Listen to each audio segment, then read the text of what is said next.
Most NES emulators are content simply providing a more or less authentic reproduction of those blocky, retro 2D sprites we all know and love.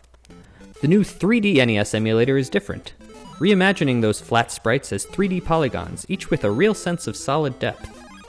After covering 3D NES's web-based beta months ago, Ars got an exclusive early look at the emulator before its final release as a Windows executable, and the results were a little bit hit or miss.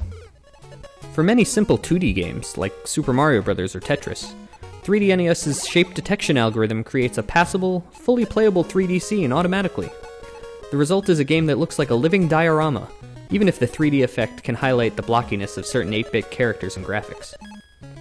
For other games, like Castlevania or Super C, you'll need to go into the emulator console and force it to recognize background and foreground objects correctly to make the game look acceptable.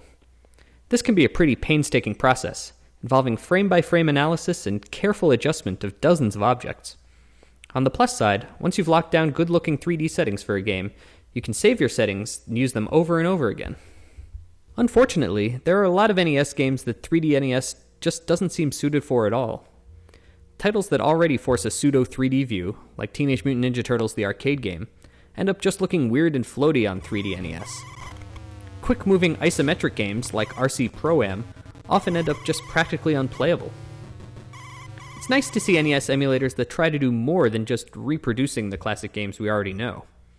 But even when it's working correctly, 3D NES comes off more like a cute gimmick than a meaningful transformation of classic games. At its $30 asking price, it'll probably only appeal to emulation obsessives.